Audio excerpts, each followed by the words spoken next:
Okay, so I received a few questions here for tonight, but I want to begin with this one because it speaks of the theme of today.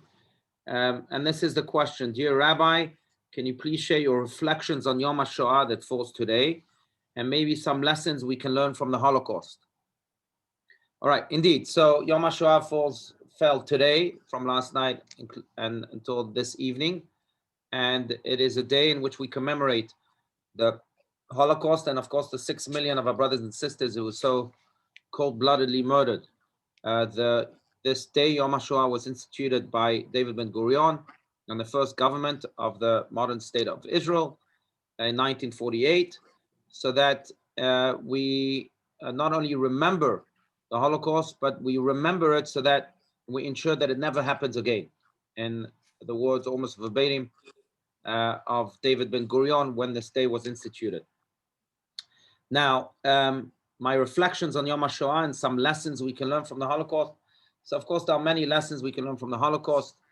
So maybe some brief ones first, and maybe 2 or 3 more elaborate ones. The first brief one is the lesson that Elie Wiesel would share with the world, and that is that the opposite of love is not hatred, but it is indifference. The Holocaust happened not because of the hatred of people, also because of the hatred of people. But that wasn't the main reason. The main reason, in Elie Wiesel's words, who himself survived the Holocaust and wrote about it in his book Night and in so many other books, the main reason was indifference. The nations of the world being completely indifferent, being completely silent. Evil was happening and no one stood up against it. And I think that shouts the lesson of getting involved, of standing up for truth, standing up for good when we see evil happening. Because evil can only happen if it is enabled by silence. If it's not enabled, then it won't happen. You know, Elie Wiesel was once asked, where was God in the Holocaust? And he replied, my question is not where was God in the Holocaust. My question is, where was man in the Holocaust? So many people just stood silent. Even the nations of the world, you can argue, could have bombed the railways. They took these cattle cars to the gas chambers, or these thousands of Jews to the gas chambers. Only if the railways were bombed, that would have delayed it or maybe eliminated it altogether, but they didn't do that. So the world was silent, and that is lesson number 1, to never be indifferent when we see evil happening. Lesson number 2, I would say, is from the Holocaust survivors themselves, and the immense resilience and hope that they displayed throughout their unfathomable ordeal in whichever concentration camp they were in. But I want to juxtapose for you really the Nazis on one hand and these Holocaust survivors on the other, and their perspective on life, and more importantly on human beings. Nazis treated human beings that weren't like them like animals, or worse than animals. You know, famously or infamously, Hitler compared the Jew as a creature that's worse than a mosquito. So they treated us as worse than mosquitoes. Why? Because they looked at our outer appearance and at our nose, and maybe at our what was different in us, instead of judging us for our divine soul, for who we truly are. The Holocaust survivors, on the other hand, had the opposite perspective on people. They saw skeletons around them in gas chambers, yet they treated each other with tremendous respect and dignity. I know of Holocaust survivors who married their wives to be in the concentration camps, even though they looked like skeletons, because they understood that that's not who they were marrying. That's not how they connect to people. They connect to the souls and to the divinity in people. So I want to juxtapose the two purposely, because it's really a choice we have each and every day. We can start off the day by saying, are we going to look at people, God forbid, as the Nazis looked at them? Or are we going to look at people as the Jews in the Holocaust looked at them? Are we going to look at people in their bodies? Or are we going to look at people in their souls? Are we going to look at people in their limits? Or are we going to look at people in their limitless potential? That's the big question. And I think that's one of the other lessons we can learn from the Holocaust. Again, the many lessons, I'm sure many of you can share some of them, but maybe one final lesson, and we'll move on to the next question. Maybe go back to it at the end of the class. One final lesson we can learn from the Holocaust is something I shared on on social media. But I think it's this tremendous care and love that these Holocaust survivors and victims shed for one another in spite of the subhuman conditions. I think it was best said by Rabbi Nosson Finkel, who was the head of the Mir Yeshiva, the famous Mir Yeshiva, which is the largest yeshiva in the world, that houses thousands of students that sit and study Torah each and every day. The Mir Yeshiva itself came from Poland, and it made its way to Shanghai during the Holocaust, and eventually found its final home in Jerusalem, Israel. But Rabbi Nosson Finkel, who was the head of the yeshiva, was a Holocaust survivor too. And he tells the story of told the story to Howard Schultz, who was the former CEO of Starbucks, how sometimes when the Nazis were in a good mood, they would throw blankets at them so that they can stay warm a little bit, at least during those bitter cold nights. Now, of course, they didn't give one blanket per inmate. They gave one blanket per every 4 or 5 inmates. So the inmate who was lucky enough, the Jew who was lucky enough to catch a blanket, had a choice to make. Should he keep it for himself or should he share it with 4 or 5 others? And what's amazing is that everyone who caught a blanket, in Rabbi Finkel's words, immediately made the decision to share it with 4 or 5. No one kept their blankets for themselves. That love, that care, that sense of unity that was found in the concentration camps is something I think that we miss tremendously today. And it's certainly a lesson we can learn from these Holocaust survivors. Rabbi Allouche just a few days ago was interviewed about the Holocaust. Rabbi Omer who was the chief rabbi of Israel, he himself a survivor of Buchenwald. And he mentioned, almost lamented the fact that we are professionals. To use his words, we have an alifut olam. We have a world championship in knowing how to die together. But unfortunately, we're not even close to getting a medal and the ability to live together. To die together, we're professionals. To live together, we just don't know the art of living together. Holocaust victims and survivors showed us what it means to live together, what it means to share your blanket. And that's something we ought to take from the Holocaust too and implement it in our day-to-day lives so that we can learn finally not just how to die together, but also how to live together. So that is yet another lesson, and we can go on and on and on. But I think these 3 lessons are lessons we ought to ponder, especially on a day like this one. Okay, next question. Rabbi, can you talk a little bit about the Omer? Why do it? Can it be done in English? Good question. So the period between Passover, to be more exact, the second day of Passover and Shavuot is called the Omer period. And that's because we count the Omer, as you also hint to. Now, what does it mean to count the Omer? Basically means that we count the days between Passover and Shavuot, as is commanded to us in the Torah, by the way, that we have to count the days and the weeks. Shiva Shavuot tispor lach, 7 weeks you should count for yourself. That's how many weeks there are between Passover and Shavuot. Tisperu chamishim yom, you should count 50 days. We should count not just the number of weeks, but also the number of days, because indeed there are 50 days between Passover and Shavuot. And it's a biblical commandment to count this period of time. Now, count each and every day.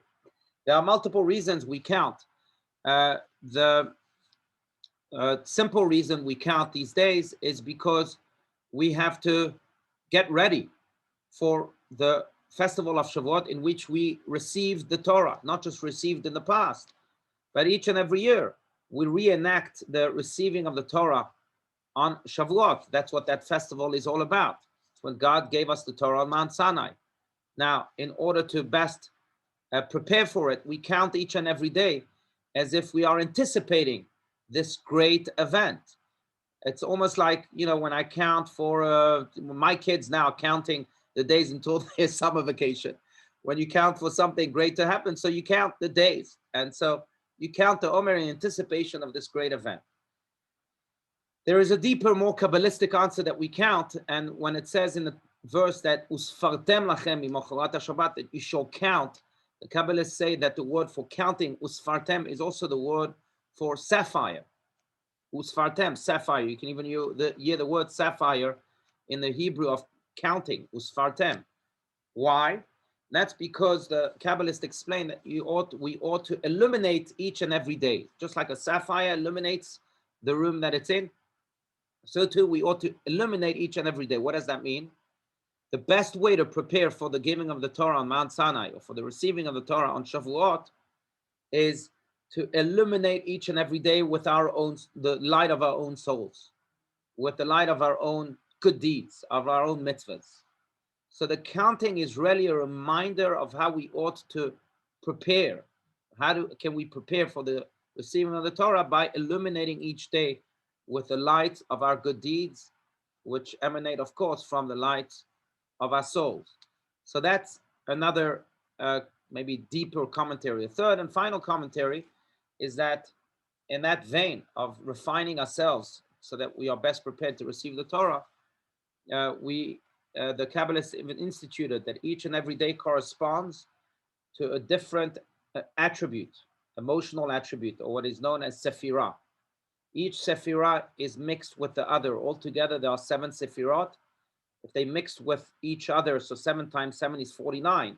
That's how many days, again, there are between Passover and Shavuot. So each and every day, we actually work on a different emotional attribute to refine it, so that we can, again, prepare ourselves not just externally, but also internally for this giving of the Torah, for this most important event of the receiving of the Torah on Shavuot.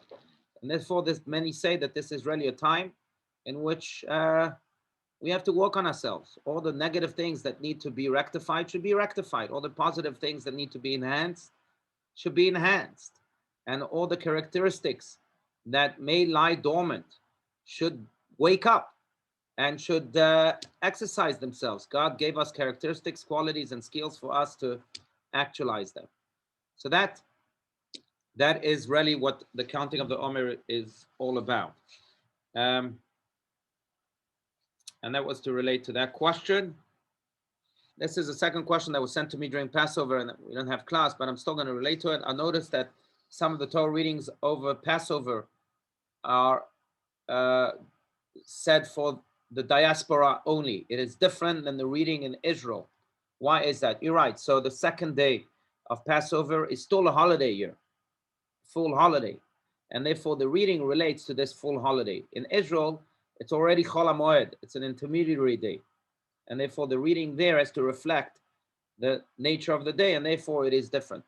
Same is true also for the very last day of Passover.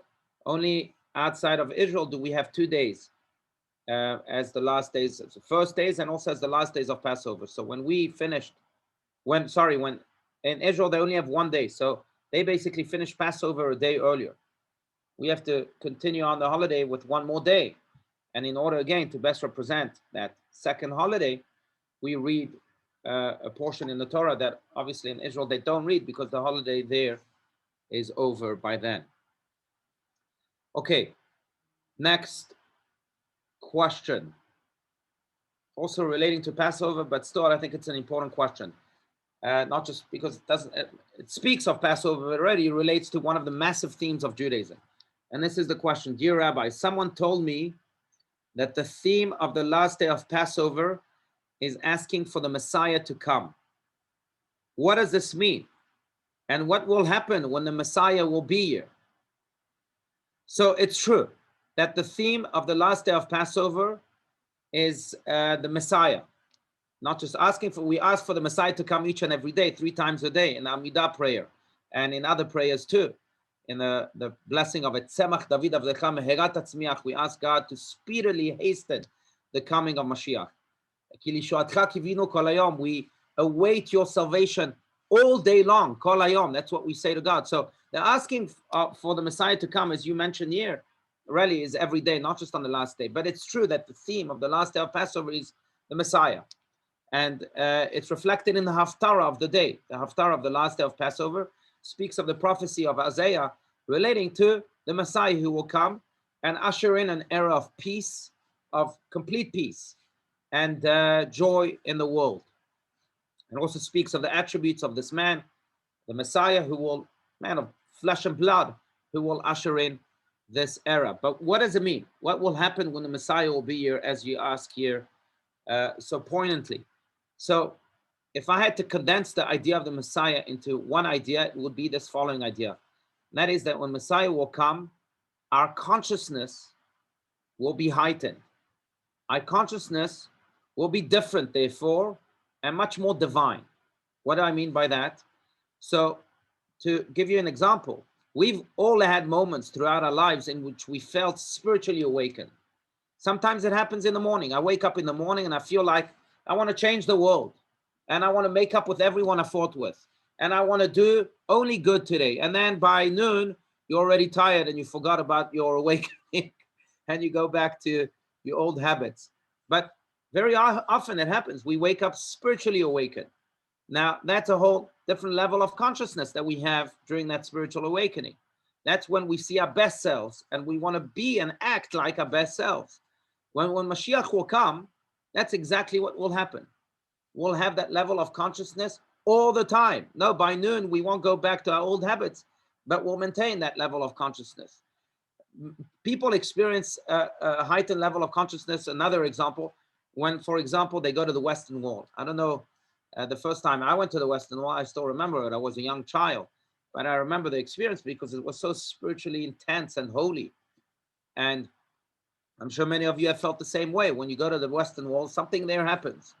And you feel this tremendous holiness that, again, awakens your best self. When Mashiach will come, that's what will happen. We'll be our best selves, we'll think like our best selves, we'll speak like our best selves, and we'll act like our best self all the time. And therefore, there'll be peace in the world. Because when we are our best selves, we don't fight. When we are best selves, we only do good. When we are best selves, then only joy and happiness reigns. And that's really what will happen when Mashiach will come. Isaiah says, to use his exact words, and Maimonides interestingly quotes this verse at the very end of his magnum opus, the Mishneh Torah, the 14 books of Jewish law that he compiled. But he quotes this verse of Isaiah that says, "Umal'ah ha'aretz da'et Hashem kamayim layam mechasim."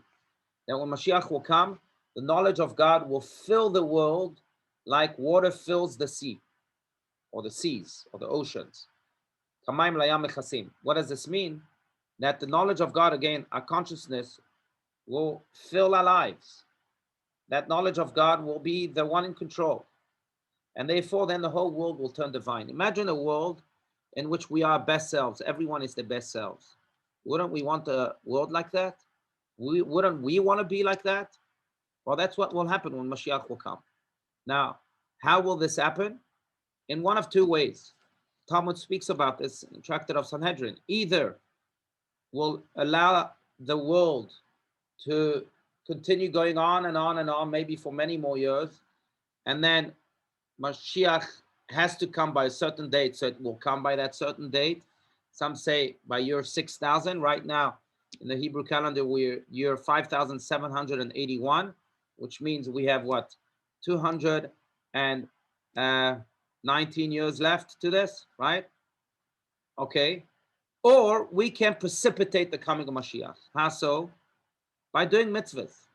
With each and every mitzvah that we do, we add goodness to the world until that goodness will tip the scale, as Maimonides says, and bring about the coming of Mashiach. God is almost waiting for this goodness to overflow and then take charge. And then the knowledge of God will almost naturally fill the world, as mentioned, thanks to our doing, thanks to our mitzvahs. So therefore, we should never underestimate the power of just one simple, small mitzvah.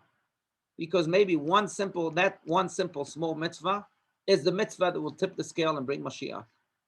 And if we really are in tune with that message, then we would do mitzvahs all the time.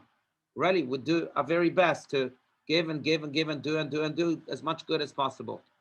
But it's an important message, I think, because you never know. Maybe your mitzvah will be the mitzvah that will bring the Mashiach. Anyhow, so that's what Mashiach is all about.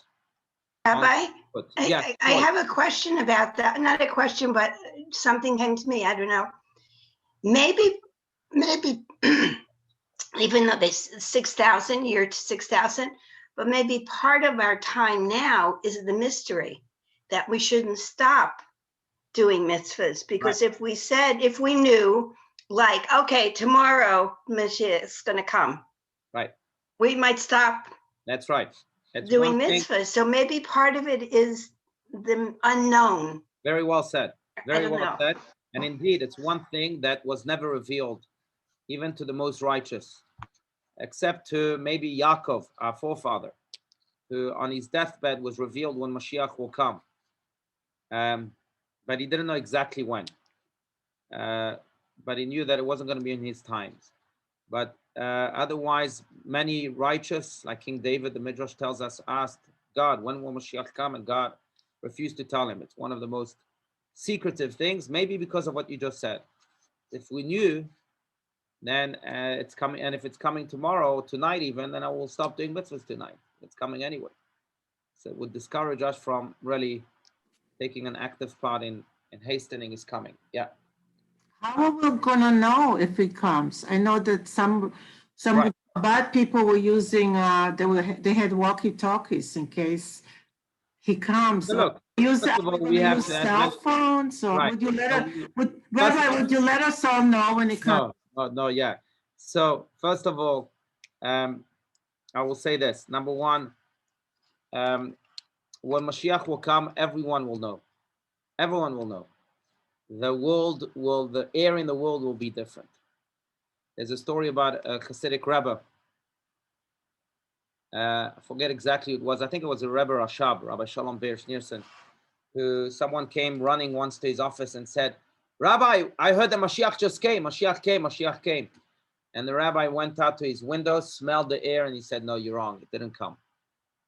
Because the air will be different in the world. You'll feel that heightened consciousness that we were speaking about. The question that Hasidim ask is, why did the rabbi have to go to his window? If the air would be different, then it's different in his office too. He says, no, in the rabbi's office, it's so, the consciousness that is so heightened that it's as if Mashiach came. Therefore, you had to go out to the air of the world. It's too holy there, and that holiness is in a way similar to the holiness of Mashiach. But we'll know immediately. Everyone will know. And secondly, there are statements in the Talmud that says, or in the prophecies too, that Bayom Ha'u Takar Shofar Gadol, that there will be a great shofar that will be sounded in the entire world. And we'll hear that shofar and then we'll know, oh, Mashiach has come. Also, we might see the third temple, that Omed Ubanui, as it says in the Midrash, it is already standing and built in the heavens. And we'll all of a sudden see it come down and land right there behind the Western Wall for us to finally fulfill the mitzvot that deal with the temple. There'll be the third temple again coming down from the heavens. Now, whether it will be reported in the news or not, I don't know if CNN will report it. I'm joking. I don't know if other channels will report it, but it doesn't matter because you won't need any news channels. Again, you'll know it yourselves. You'll be able to go to the news channels and say, hey, by the way, Mashiach came.